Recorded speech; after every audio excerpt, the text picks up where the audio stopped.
This is My Apple Journey by Taylor Warren. Apple made me quit. A journey of racism, sexism, and unfair treatment by Taylor Warren. Found on Medium. I had just moved to the DMV and was in the market for a job.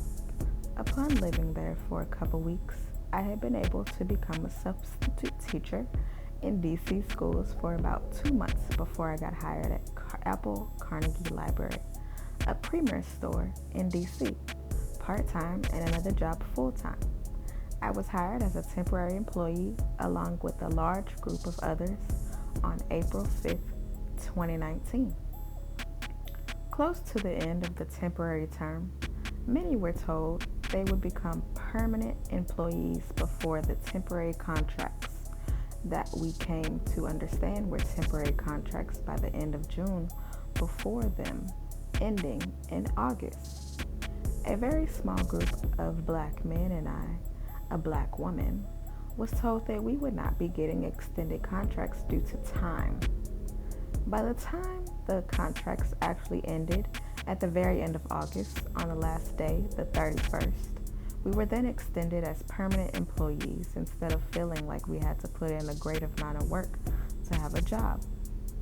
This is Apple Carnegie Library in DC. Upon my becoming a permanent employee, I noticed and was told that I would receive an email with an offer letter.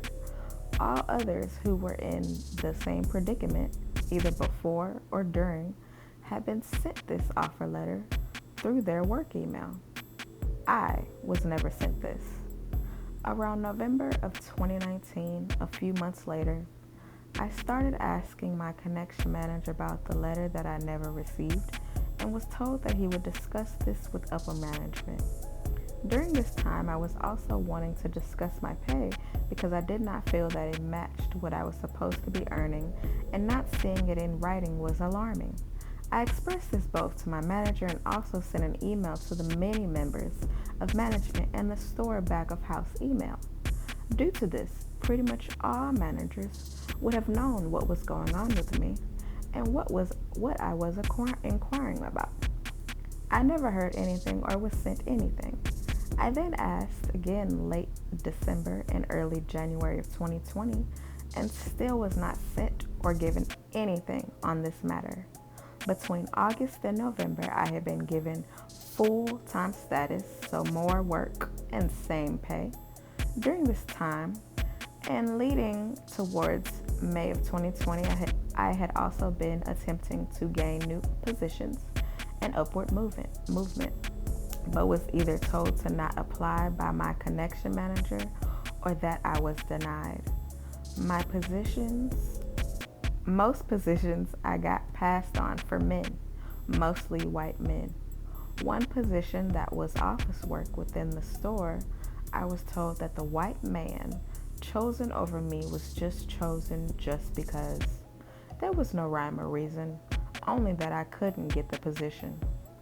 In May or June of 2020, I brought up the lack of receival of an offer letter and better pay again with the same manager and another senior manager, and this time had a meeting about the missing offer letter and my pay, along with the store leader. During this meeting, the senior manager, who is also in charge of hiring and people-related things, told me at the beginning that he looked through the eyes of a black woman in order to determine my pay with his team, and he still came out to the same exact amount with no change, and I still never received the offer letter that I was asking for. In this meeting, I told him that was discriminatory and that he shouldn't have said that.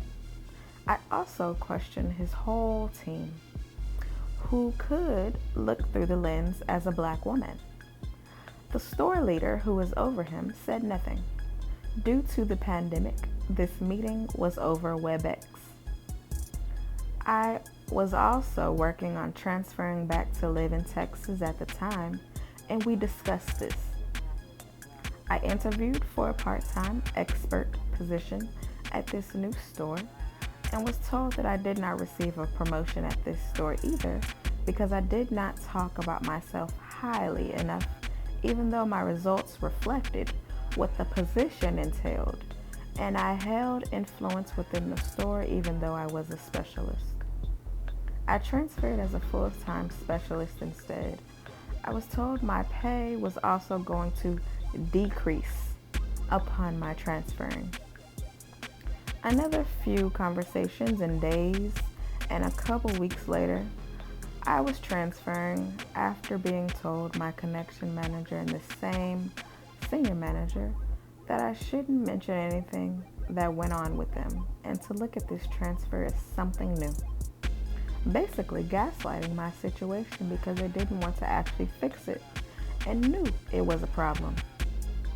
After this incident, I contacted the people department about what the manager said to me since the store leader was in the meeting and didn't say anything in front of me. I knew I could not trust any managers within this store. After reaching out, I was told that there would be an investigation. Upon the short investigation, I again was told that my pay was correct and still never received the offer letter by the end of the investigation.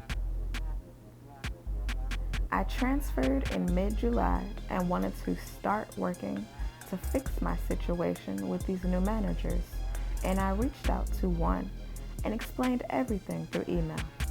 She was the first Black woman that I had worked with who was a senior manager within Apple so far, since there were none yet during my time at Carnegie, so I thought she could help. She slowly showed she could or would not. She set up a meeting with another manager, and as we discussed the issues I brought forward within the email, I was told that my pay is not lower because I'm a Black woman by a white man. The manager she set the meeting up with, and that was stated so I wouldn't bring up my issues again. As I discussed in the meeting, I tried to get this situation rectified since I had been told previously by the senior manager at my previous store that my pay was exactly the rate it was because I was a Black woman. This again was gaslighting.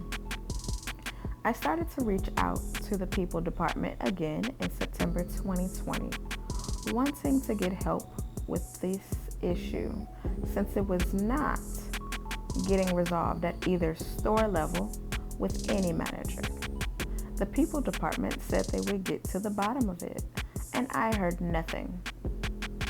I was told that I would hear from the manager that handles all of the stores around the Houston area, and never heard from him. This was going on from September 2020 to January 2021.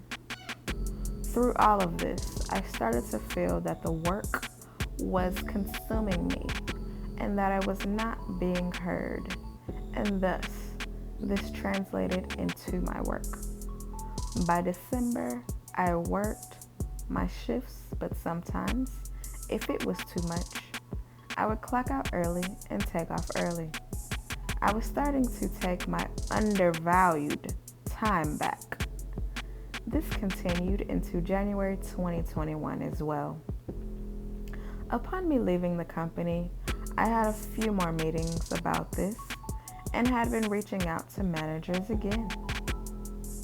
In one meeting that was with two managers at my new store, they wanted to convince me that I should reach out to the district manager who was supposed to contact me months before to resolve my own problem that I had been trying to fix for over a year and a half at this point, and that I should get back to working as normal and not do what I had started to do with my time and correct my behavior.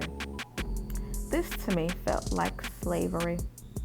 I was told within this meeting and several others before that I should explore the EAP services to talk to a counselor about the problems that they were causing me, even though they wouldn't get better but only so that I could continue to give them my time. I explained to them that I had been already seeing a therapist and that they shouldn't throw therapy or counseling out continuously as they do when they themselves are not willing to work on the issues, so the employees don't feel that they have to always seek counseling for issues related to work. This was alarming. They again wanted me to work without resolving my issues. A few days later, I decided to quit from the company due to not being able to put in effort behind a company who wouldn't work with me to fix the issues they caused upon me. This is what I sent through email the same day that I quit. Resignation from Apple.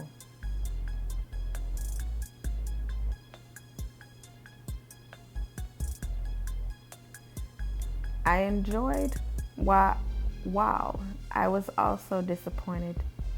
I have decided on removing myself from the company with my last day being Tuesday, January 26, 2021. Please let me know how to send the computer in and how it can be picked up from my home, as well as any other leave of company procedures. Thank you for the time and opportunity. It will never be forgotten. Taylor A. Warren.